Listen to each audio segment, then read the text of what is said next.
What's up, everybody? My name is Big Cam and welcome back to another Monday morning Comically Boston podcast, where every Monday we discuss the last week in nerddom. And it wasn't too crazy a week, and most of the stuff that came out last week we already covered on the channel, like Daredevil Born Again Season 2 Episode 1 breakdown is already currently out on the channel, so go check that out. We checked out this Harry Potter trailer last week, so go check that out as well. And yeah, not too much else crazy going on, but over the last week or so, Daredevil Born Again Season 2 did drop, so we'll talk about that and some other Marvel news. And also there was a poster released for the Punisher special presentation, and we have a release date for that, so now we have a better picture of what might be coming between Daredevil Born Again Season 2, the Punisher special presentation, and Spider-Man Brand New Day coming back to back to back for Marvel Studios. And I am very excited for all three of those, but we'll get into it. But just to jump into the first topic of today, another trailer came out last week for the MOANA live action film, for the first MOANA film, and of course I think that's Hey Hey and the Pig or whatever. I don't know if I've ever actually seen MOANA, like sat down and intentionally watched it. I know I've seen of it. I've definitely heard the "You're welcome," you know, like we've heard the "You're welcome," The Rock singing, but the one biggest complaint that people had from this poster and this trailer was that The Rock's wig is so bad. And I don't know if it's necessarily bad, but it's just bad and weird to see Dwayne the Bald Johnson with hair, right? Like, he is such a bald man. I don't think I've seen him with hair since, what, 2000? You know, early days of WWE wrestling and shit, like going up against Stone Cold with just a little bit of hair. And he didn't have like luscious locks, he just had a little bit of hair. So, you know, he's much more of a bald man, but he's here as Maui, and Dwayne the Rock Johnson and Catherine Lagaya, I think is her name. And I believe that's the same girl that like played her or voiced her in the show or in the animated movie, and now she's in live action as well. If not, this is a new woman or whatever. I don't know. You guys let me know down below, any of the hardcore Disney fans out there that are excited for the MOANA live action, or are you not excited? Let me know either way. I'd love to hear your thoughts on it. You know, anybody that's fans of this stuff. But any movie fans out there, there was a new movie poster that got announced the other day, and it says that this is getting produced by J.J. Abrams, and I think it's written and directed by David Robert Mitchell. And this looks a little weird, and it says it's coming to films August 14th, and the film's called The End of Oak Street. And in this poster here, you can see like what has to be described as T-Rex footprints walking through a house and into the street and then across into another house.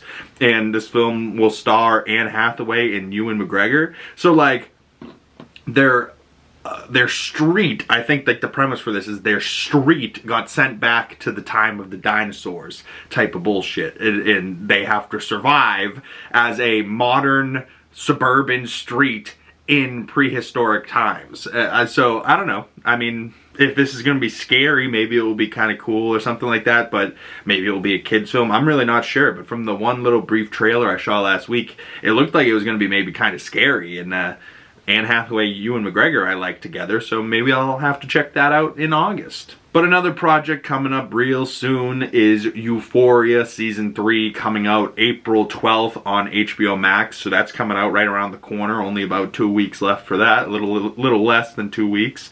And at the top of this poster here, it says, "May God have mercy." And we see Silver Slipper, excuse me, Jesus Saves. But, you know, Jacob Elordi's there. Of course, Sydney Sweeney's up front. I think she's going to be like an OnlyFans model this season. Of course, Zendaya, Coleman Domingo I see over there, Hunter Schafer. I don't know the other two women's names. Apologies to them. But, you know, lots of people are hyped for that. And, you know, I tried to get into EUPHORIA a couple years back, and I was trying to watch it with a girl, and we were like, you know, hooking up, and there just happens to be a part in season 1 where like she's like, uh-oh, don't look at the screen, this could be bad. So now like she said, don't look at the screen, so now I'm like locked onto the screen, and all of a sudden a big huge fat guy with a really tiny micro penis comes in, and she's like, yeah, sorry. And I was just like, yeah, no, we'll take a break for a few minutes, and now you just need to explain what the fuck is going on in this show. So then we ended up sitting there and watching Euphoria for a bit. But let's just say I didn't get into Euphoria because season 1 got weird. You know, like, it was cool, but it was also weird. But I might have to get back into it and, you know, catch up for season 3. Mostly because I like Zendaya, and now Jacob Elordi has really grown on me. Where, like, the first time I saw him as an actor was Euphoria season 1, and his character's a complete douche. So I hated Jacob Elordi. But now that I've seen him in other stuff and saw him as Frankenstein's monster in Guillermo del Toro's Frankenstein, I really like him as an actor. Same thing with Sydney Sweeney, I kind of like her as well. Coleman Domingo I really like, so, you know, and Zendaya is a fucking goddess. So, you know, I kind of got to check this out just to see what all the hype's about and see if it's any good. But any Euphoria fans, hit your boy up. Is it worth it? Should I grind through the first 2 seasons, or do I even need to, or should I just watch season 3? The completionist in me says I have to go back and watch it all. And, you know, it is what it is. So I'll get around to it eventually. Coming out over this next week, the Super Mario Galaxy movie's coming out. I am so excited for this. But there's some surprises in this film that they haven't told us quite yet, and I never saw this guy in any of the trailers, but just the other day I saw a bunch of reports saying, oh, Star Fox, I believe is how I know him, but Fox McCloud, I think is the character's name, and I kept seeing reports of various different actors getting cast as this guy, but I think the legit casting for Fox McCloud for Super Mario Galaxy is Glen Powell, which I love because Glen Powell's hilarious and great. So just adding yet another star into this already star-studded cast. I mean, now we're talking Anya Taylor-Joy, Keegan-Michael Key, Charlie Day, Chris Pratt, Jack Black, friggin' now Benny Safdie, Donald Glover I think is Yoshi, and now Glen Powell as Star Fox, and then we also have Brie Larson as Rosalia or something like that. And, you know, so they keep adding on people, and now the galaxy's getting nice and big. So if we're gonna be getting a Fox McCloud in Super Mario Galaxy, is the 3rd film going to be another Super Mario movie, or are we heading towards a Super Smash Bros movie? And, you know, they're gonna be kind of like Mortal Kombat, but Super Smash style. I don't know. I always loved Super Smash Bros. As a kid, as a game, but if I'm gonna get a chance to see that in film, I'm so excited. But also, like, I really loved the first Mario movie, so I can't wait to see the second one, and I think me and my buddy Langone are gonna take his daughter over to the theater to see that, so that should be fun, and we should be doing that over the next weekend, so I'm hyped, and I think Super Mario Galaxy comes out April 1st. But something else to get hyped about for Lord of the Rings fans and Stephen Colbert fans. Now, I love Stephen Colbert, and I've been watching his show, and it's very, very sad that he's getting canceled and getting booted off of air, and he's in May, you know, ending the show, you know. So he's going to have some time on his hands, and with that time, it looks like he is going to be co-writing the next Lord of the Rings movie, and The Lord of the Rings Shadow of the Past is the working title at the moment, and it will go into production after The Hunt for Gollum, right? So there was already an announcement that they're coming back, and Andy Serkis is back as Gollum, and I don't know if that The Hunt for Gollum movie is like supposed to be Lord of the Rings 4, and it's set after the events of The Lord of the Rings, and, you know, I don't know if I misremembered this, but I think Gollum dies at the end of the 3rd film. So if this is The Hunt for Gollum, he somehow lived through the lava, or is this more of like a prequel and this is how they found Gollum originally type of thing? I don't know. But either way, there is another Lord of the Rings film with the original cast returning, and I don't know who's directing. It might be Andy Serkis, and he'll be directing, writing, and starring as Gollum. But that film's in the works, and production, you know, is happening now. So 2 new Lord of the Rings films possibly coming in the future, and the synopsis for Colbert's film says, 14 years after the passing of Frodo, Sam, Merry, and Pippin set out to retrace the first steps of their adventures. Meanwhile, Sam's daughter, Eleanor, has discovered a long-buried secret, and she is determined to uncover why the War of the Ring was very nearly lost before it even began. And Colbert is co-writing this script with his son, Peter McGee, and franchise veteran Philippe Bowens. And they made this announcement the other night with Peter Jackson and shit. So, yeah, I'm not sure what this is about. So it's 14 years after the passing of Frodo. Sam, Merry, and Pippin, and it looks like Sam's daughter are setting out. So Frodo's not going to be in this one. Why is this set 14 years after Frodo died? Why did Frodo die? Why does Frodo die in the hunt for Gaul? I don't know what's going on here. Any Lord of the Rings fans, let me know what's good. Are you excited about this? You know, do you know more what's happening than I do? Probably. You know, I just saw Colbert, new Lord of the Rings movie in that little synopsis, and I was like, I think I'm into it, you know? I don't know why I'm into it, but I think I'm into it. But any true Lord of the Rings fans out there, is this a good thing or is this a bad thing? But any Marvel fans out there, I got some great news for you, because just the other day it was announced that Wonder Man with Yahya Abdul-Mateen and Trevor Slattery as Ben Kingsley, Sir Ben Kingsley, I'm sorry. Either way, it got announced that Marvel Television will be doing Wonder Man Season 2 from co-creators Dustin Daniel Cretton and Andrew Guest, who I believe also did Season 1 of Wonder Man. But, you know, Dustin Daniel Cretton coming off of Spider-Man Brand New Day, it looks like he's going to do Wonder Man Season 2 real quick, before hopefully he starts diving in headfirst into Shang-Chi 2. But Dustin Daniel Cretton is flowing right now, and let the man in his flow state do his thing. Spider-Man Brand New Day, before that they had him tasked to do Avengers the Kang Dynasty. So, you know, he went from doing maybe one of the bigger movies for them, you know, in a very heavy movie that they needed to get right, so they ended up switching up the motion there and going into Avengers Doomsday, and Dustin Daniel Cretton had to leave the Kang Dynasty and he ended up going to Spider-Man Brand New Day. So he got to do Shang-Chi, now Spider-Man. He did Wonder Man as a TV show, now that's getting a second season. And then, you know, I like how they teased it with the script.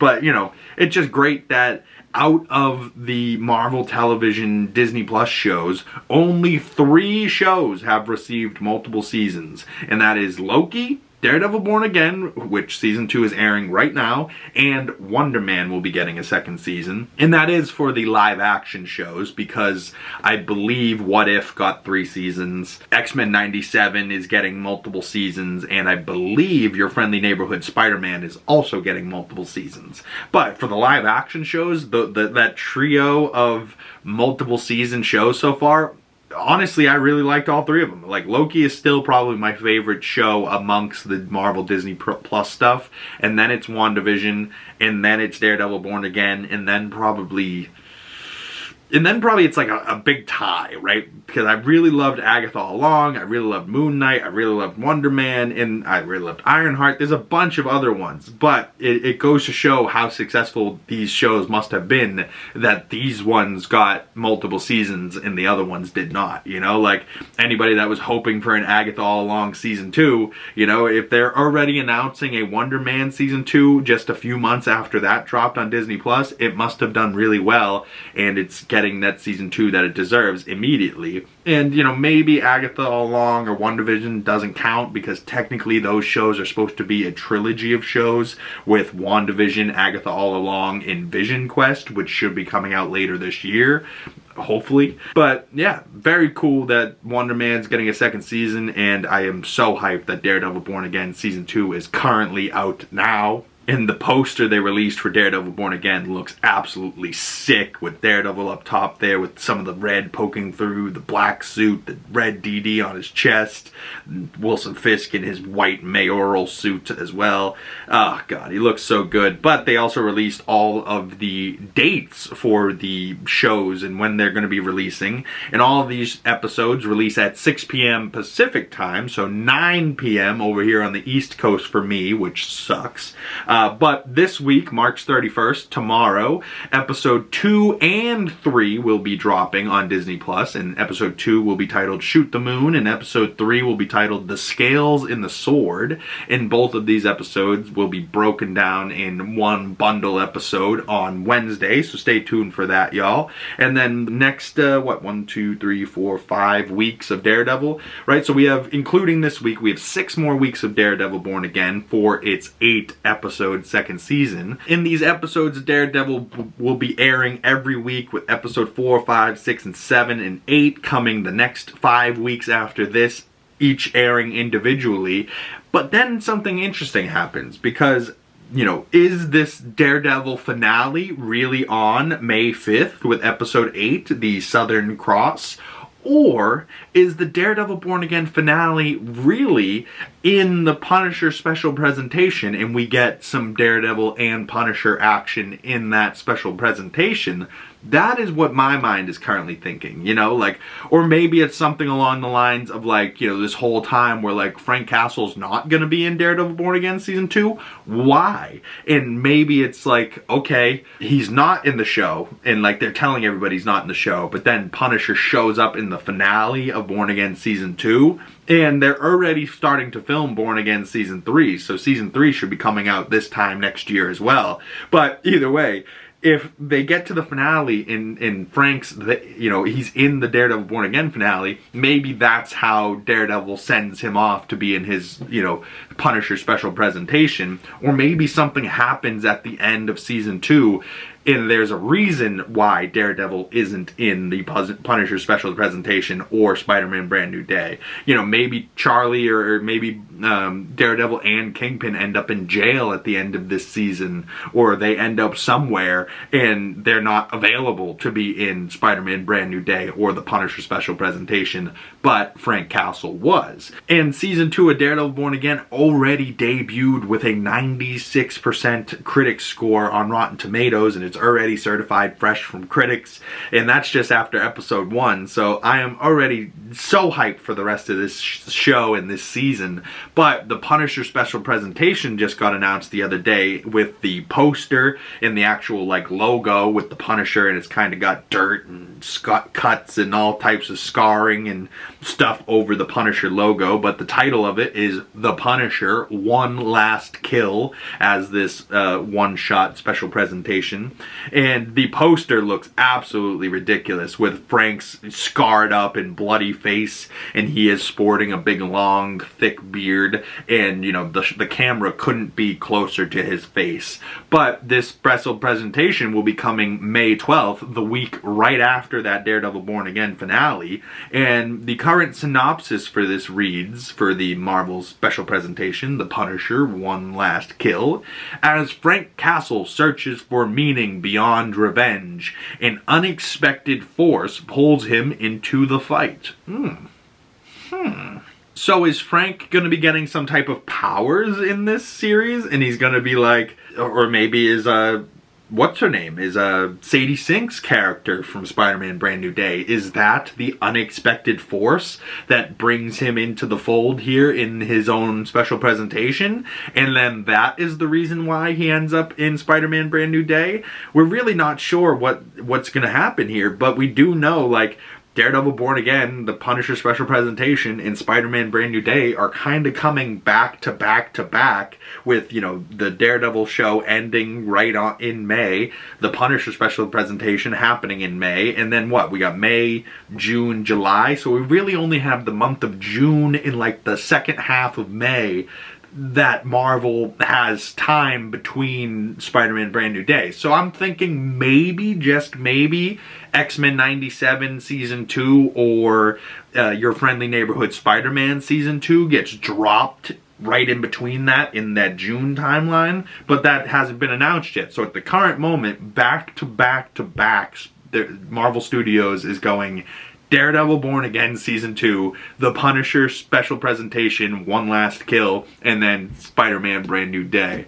Oh, I couldn't be more hyped for those three things, and I'd love to hear your thoughts on Daredevil Born Again Season 2 so far, and what predictions do you think will happen in that season, and what do you think happens to Frank? Where is Frank Castle in Daredevil Born Again? Because at the last time we saw Frank, at the end of Daredevil Born Again Season 1, he was locked up in a cell by Wilson Fisk, and he broke a guy's arm that worked for the ABTF and broke out of that cell. So where is Frank now? He just escaped and ran away? I mean, there was other people that were locked up there with him, so he broke himself out and didn't break anyone else out and just pieced?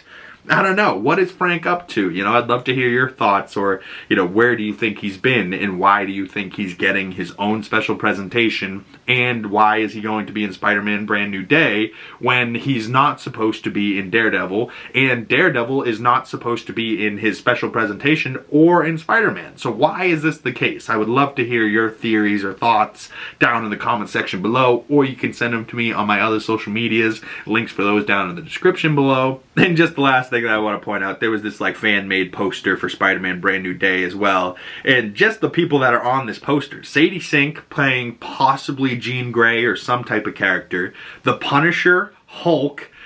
We, of course, got Jacob Batalon and Zendaya back as Ned and MJ. And then you got Tom Holland's Spider-Man. But you also got, you know, Boomerang, Tarantula, some other characters that we saw him going up against, like the Hand. And then we also saw Scorpion in his kind of more comic book accurate Scorpion costume. And I don't know if we've ever saw a live action Scorpion. So, you know, this would be kind of cool for Spider-Man to be getting a new villain thrown in the mix, you know what I mean? But also has to deal with whatever Sadie Sink's character is doing, and then also Punisher and Hulk, while also maybe becoming the Man Spider himself and having to deal with getting organic fluid. Like, what is happening? I don't know, but Spider-Man Brand New Day looks awesome. Daredevil Born Again has me more hyped for Daredevil than I've been in a long time, and like, honestly, the Daredevil show makes me want to get like a Daredevil video game, like especially like if you've ever played the PlayStation Spider-Man video game. Imagine that, but as Daredevil. Oh, I would love that so much. We need more Daredevil stuff. Give us a Daredevil video game, Marvel, for sure, because Daredevil's one of my favorite characters at the moment, and probably for a long time to come. But also, you know, I'm so hyped because Spider-Man's one of my favorite characters. Frank Castle's in John Bernthal's Punisher has become one of my favorite characters, and the Hulk, I've always had a super soft spot for the Hulk. So I'm so hyped for these movies. I'm hyped for the special presentation. I'm hyped to see whatever the rest of Daredevil Born Again Season 2 has to offer. I'm hyped that Wonder Man's getting a second season. I'm so ready for Super Mario Galaxy coming out later this week, so make sure you guys stay tuned for a movie review, probably coming sometime next week. And I also watched a film just recently on Hulu and Disney Plus that just came out with Vince Vaughn, Isa Gonzalez, and James Marsden, and that movie's called Mike and Nick and Alice, which is a hell of a title, but still, that was a pretty funny and pretty crazy movie, so go check that out for yourself, and a movie review for that will be up on the channel tomorrow. And Daredevil Born Again Season 2 and 3 breakdowns coming out Wednesday on the channel, so stay tuned for that. More James Bond content coming out Friday, so stay tuned, y'all, and more unboxings over the weekend. If you guys missed it last weekend, there was a 101 figure collection tour video, and that 101 figure unboxing was for the Netflix Daredevil, which is up there, so go check that out if you haven't, and support the channel by watching all these other videos. It really means the world to me, and it helps the channel a long way. And if you'd like to support the channel further, the best way of doing that is dropping a like on this video, subscribing if you haven't already, commenting down in the comment section below, hitting that bell so you don't miss future Comically Boston Monday morning weekly nerdy news podcasts, and you get the notifications when those come out. Once again, my name's Big Cam, and I'll see you gorgeous folks in the next video. Peace!